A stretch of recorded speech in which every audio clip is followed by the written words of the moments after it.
നമസ്കാരം. ലോക കേരള സഭ പരിപാടി ആഘോഷത്തിന് ശേഷം മന്ത്രി കെ രാധാകൃഷ്ണൻ സ്ഥാനം രാജിവെച്ചേക്കുമെന്നുള്ള സൂചനകൾ പുറത്തുവരുന്നു.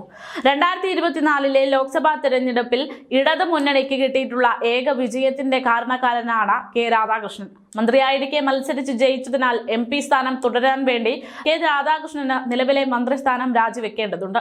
അതിന്റെ അടിസ്ഥാനത്തിലാണ് ഈ രാജി. ഇതോടെ പാർട്ടിക്കുള്ളിൽ മന്ത്രിസ്ഥാനത്തിന് വേണ്ടിയുള്ള നിശബ്ദ പോര് നടന്നുകൊണ്ടിരിക്കുന്നു എന്നതാണ് സൂചന. എന്തായാലും കെ രാധാകൃഷ്ണൻ രാജിവെച്ചൊഴിയുമ്പോഴുള്ള സ്ഥാനത്തേക്ക് പുതിയ ആളെ കണ്ടെത്തണമെന്ന വലിയ ഉത്തരവാദിത്വത്തിൽ തല പുകയ്ക്കുകയാണ് നേതൃത്വം. ഇക്കാര്യത്തിൽ CPM-ലെ സീനിയോറിറ്റി പരിഗണിക്കണമെന്ന ആവശ്യമാണ് ശക്തമായി കൊണ്ടിരിക്കുന്നതെന്നതാണ് സൂചന. അങ്ങനെയാണെങ്കിൽ മന്ത്രിയാകാനുള്ള പട്ടികയിൽ മാനന്തവാടി MLA OR കേളുവിനാണ് മുൻഗണന ലഭിക്കുക എന്നതാണ് CPM-ന്റെ നിലപാട്. സംസ്ഥാന സെക്രട്ടേറിയറ്റ് കഴിഞ്ഞ ദിവസം ഇതുമായി ബന്ധപ്പെട്ട് ചർച്ചകൾ നടത്തിയിരുന്നു. 18, 19, 20 തീയതികളിൽ വീണ്ടും ചർച്ചകൾ നടത്തുമെന്നാണ് റിപ്പോർട്ട്.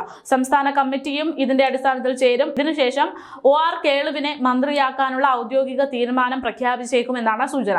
വയനാട്ടിൽ നിന്ന് ഇതുവരെ CPM-ന് വേണ്ടി ആരും മന്ത്രിയായിട്ടില്ല എന്നതെല്ലാം പരിഗണിച്ചുകൊണ്ട് OR കേളുവിന് മുൻഗണന ലഭിക്കാനുള്ള സാധ്യതകൾ ഏറെയാണ്.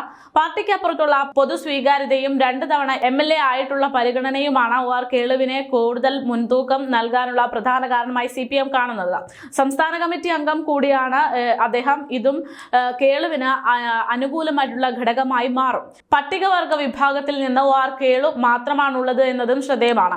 പട്ടികജാതി വിഭാഗത്തിൽ നിന്നുള്ള KM Sachin Dev, A Raja, K Shanthakumari, PV Sreenijan, PV Sumod, MS Arunkumar, OS Ambika എന്നിവരാണ് മറ്റ് സാധ്യതയുള്ള ആളുകൾ.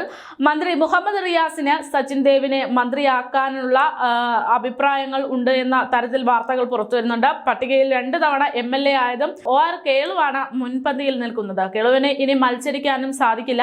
തിരുനെല്ലി ഗ്രാമപഞ്ചായത്ത് പ്രസിഡന്റ്, മാനന്തവാടി ബ്ലോക്ക് പഞ്ചായത്ത് അംഗം എന്നീ നിലകളിൽ ശോഭിച്ച ശേഷം സിറ്റിംഗ് MLA-യുമായി മന്ത്രിയുമായ PK ജയലക്ഷ്മിയെ പരാജയപ്പെടുത്തിയിട്ടാണ് OR കേളു സഭയിലേക്ക് എത്തുന്നത്. 2ാം തവണയും വിജയം നേടിയ വ്യക്തിയാണ്. അതുകൊണ്ട് തന്നെ അദ്ദേഹത്തിന് പ്രാധാന്യമേറെയാണ്. എന്തായാലും CPM സംസ്ഥാന കമ്മിറ്റി അംഗം എന്നതും ആദിവാസി ക്ഷേമ സമിതി നേതാവ് എന്നതുമെല്ലാം കേളുവിന് അനുകൂലമായിട്ടുള്ള ഘടകങ്ങളായി മാറിക്കൊണ്ടിരിക്കുകയാണ്. സംസ്ഥാന കമ്മിറ്റി അംഗത്വമുള്ള മറ്റ് ദളിത് MLA-മാർ പാർട്ടിയിൽ ഇല്ലാത്തത് കൊണ്ട് തന്നെ കെ രാധാകൃഷ്ണൻ സ്ഥാനം ഒഴിയുമ്പോൾ അദ്ദേഹത്തിന് പകരം കേളു വരും എന്നുള്ള തരത്തിലാണ് റിപ്പോർട്ടുകൾ പുറത്തു വരുന്നത്. എന്തായാലും ലോക കേരള സഭ കഴിഞ്ഞാൽ ഉടൻ തന്നെ അദ്ദേഹം അധികാരത്തിലേറാനുള്ള സാധ്യതകളുണ്ട്.